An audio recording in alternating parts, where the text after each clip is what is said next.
برادران اسلام، السلام علیکم ورحمۃ وبرکاتہ۔ نحمده ونصلی علی رسولہ الکریم، اما بعد فاعوذ باللہ من الشیطان الرجیم، بسم اللہ الرحمن الرحیم۔ ان عذاب جہنم شدیدا، صدق اللہ العظیم وصدق رسولہ النبی الامین الکریم، ونحن علی ذلک لمن الشاہدین والشاکرین والحمد للہ رب العالمین۔ میری ملت کے نوجوانوں، جس آیت مبارکہ کو میں نے اپنا عنوان تقریر بنایا ہے، اس کا ترجمہ پیش کرنے سے قبل فرط عقیدت اور جوش محبت کے ساتھ سرکار ذی وقار احمد مختار شفیع روز شمار کے دربار گہربار میں عقیدت اور محبت کے ساتھ درود شریف کا نذرانہ پیش کریں اور پڑھیں بآواز بلند: اللہ رب محمد صلی اللہ علیہ وسلم، نحن عباد محمد صلی اللہ علیہ وسلم، صلاۃ و سلام علیک یا رسول اللہ صلی اللہ تعالی علیہ وسلم۔ میری ملت کے نوجوانوں، پروردگار عالم ارشاد فرماتا ہے: ان عذاب جہنم شدیدہ، بے شک جہنم کا عذاب، دوزخ کا عذاب سخت ہے، کڑا ہے۔ برادران اسلام، یہ دوزخ، یہ جہنم، یہ کیا ہے؟ یہ ایک گھر ہے۔ اس میں گھپ اندھیری اور تیز کالی آگ ہے، جس میں روشنی کا نام نہیں۔ یہ بدکاروں اور کافروں کے رہنے کے لیے بنایا گیا ہے۔ کافر اس میں ہمیشہ قید رکھے جائیں گے۔ اس کی آگ دم بدم بڑھتی رہے گی۔ جہنم کی آگ اتنی تیز ہے کہ سوئی کے ناکے کے برابر کھول دیا جائے تو تمام زمین والے سب کے سب اس کی گرمی سے مر جائیں۔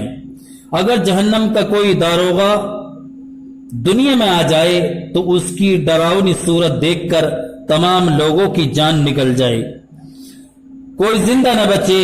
جہنمیوں کو طرح طرح کا عذاب دیا جائے گا، بڑے بڑے سانپ بچھو کاٹیں گے۔ اللہ اکبر! بھاری بھاری ہتھوڑوں سے سر کچلا جائے گا۔ بھوک پیاس بہت لگے گی۔ تیل کے تلچھٹ کے ایسا کھولتا پانی اور پیپ پینے کو، کانٹے دار زہریلا پھل کھانے کو ملے گا۔ اللہ اپنی پناہ میں رکھے۔ جب اس پھل کو کھائیں گے تو یہ گلے میں رک جائے گا۔ اس کے اتارنے کو پانی مانگے گی، وہی کھولتا ہوا پانی دیا جائے گا۔ اس کے پینے سے آنتوں کے ٹکڑے ٹکڑے ہو کر بہہ جائیں گے۔ اللہ اپنی پناہ میں رکھے۔ پیاس اس بلا کی ہوگی کہ اسی پانی پر تونس کے مارے ہوئے اونٹ کی طرح گریں گے۔ کفار جب عذاب سے عاجز آ کر موت کی تمنا کریں گے اور موت بھی نہ آئے گی تو آپس میں مشورہ کر کے جہنم کے داروغہ حضرت مالک علیہ السلام کو پکار کر کہیں گے کہ اب اپنی رب سے ہمارا قصہ تمام کرا دو۔ حضرت مالک 1000 برس تک جواب نہ دیں گے۔ 1000 برس کے بعد کہیں گے: مجھ سے کیا کہتے ہو؟ اس سے کہو جس کی نافرمانی کی ہے۔ تب پھر 1000 برس تک اللہ تعالیٰ کو اس کی رحمت کے ناموں سے پکاریں گے۔ وہ 1000 برس تک جواب نہ دے گا۔ اس کے بعد فرمائے گا تو یہ فرمائے گا: دور ہو، جہنم میں پڑے رہو، مجھ سے بات نہ کہو، مجھ سے بات نہ کرو۔ اس وقت کفار ہر قسم کی خیر سے نا امید ہو جائیں گے اور گدھے کی آواز کی طرح چلا کر روئیں گے۔ پہلے آنسو نکلے گا، جب آنسو ختم ہو جائے گا تو خون روئیں گے۔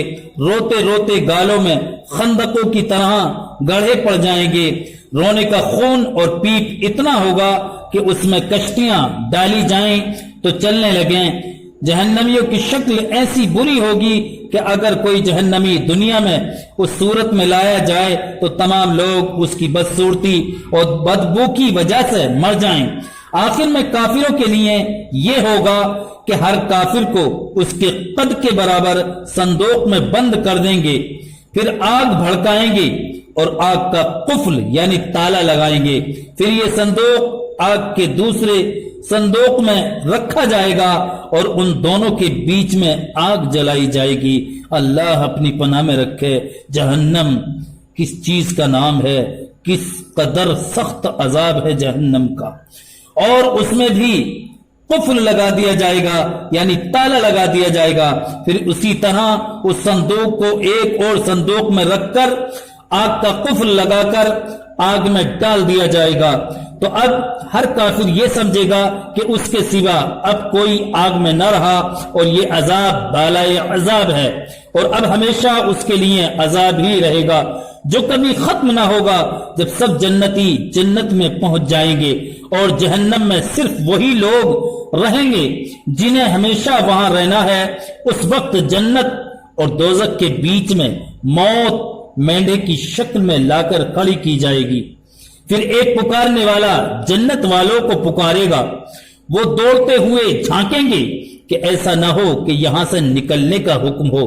پھر جہنمیوں کو پکارے گا، وہ خوش ہو کر جھانکیں گے کہ شاید اس مصیبت سے چھٹکارے کا حکم ہو. پھر ان سے پوچھا جائے گا کہ اسے پہچانتے ہو؟ سب کہیں گے ہاں یہ موت ہے. پھر وہ ذبح کر دی جائے گی اور کہے گا اے جنت والو ہمیشگی ہے اب مرنا نہیں، اور اے دوزخیو ہمیشگی ہے اب مرنا نہیں. اس وقت جنتیوں کو خوشی پر خوشی ہوگی اور جہنمیوں کو غم کے اوپر غم ہوگا. تو میری ملت کے نوجوانوں، یہ ہے دوزخ اور یہ ہے دوزخ کا عذاب.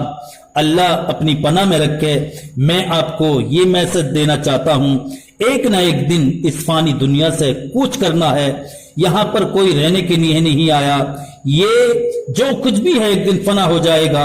باقی رہنے والی ذات اس وحدہ لا شریک کی ذات ہے. تو میری ملت کے نوجوانوں، ابھی بھی میرے اس میسج کا مطلب یہ ہے کہ ابھی بھی وقت ہے. رب کی بارگاہ میں توبہ کر لیجئے اور توبہ کرنے کے بعد اعمال خیر کی طرف رجوع کریے، اعمال خیر کی طرف توجہ کریے. نماز پابندی سے کبھی چھوٹنے نہ پائے، اور وہ نماز عشق مصطفیٰ یعنی حضور کی محبت دل میں بٹھا کر، غایت درجے کی محبت حضور کی دل میں بٹھا کر نمازوں کی بے حد پابندی کریے. بالکل نماز چھوٹ نہ پائے اور کوئی بھی ایسا کام نہ ہو جس سے ہمیں آخرت میں شرمندگی محسوس ہو. اس لیے کہ یہ دنیا جا کر کے دیکھو قبرستان کے اندر نہ جانے کتنے لوگ سوئے ہوئے ہیں. کبھی وہ بھی اسی غفلت میں رہے، انہوں نے بھی یہی سوچا تھا کہ یہ دنیا ہمیشہ رہنے والی ہے، لیکن آج ان کو جا کے دیکھو کوئی ان کا پرسان حال نہیں ہے. انہیں کوئی یہ کہہ کر بھی ان کے لیے ایصال ثواب کرنے کے لیے تیار نہیں کہ قرآن کی ایک آیت پڑھ کے ان کے لیے بخش دیا جائے. تو میری ملت کے نوجوانوں، دنیا میں رہنے کے بعد آپ ایسا کر کے جائیے کہ آپ کو صدقہ جاریہ کے طور پر اس کا ثواب ہمیشہ ملتا رہے اور آپ آخرت میں اس کا لطف اٹھاتے رہیں. استغفر اللہ ربی من کل ذنب و خطیۃ و اتوب الیہ وما علینا الا البلاغ المبین. السلام علیکم. خدا حافظ.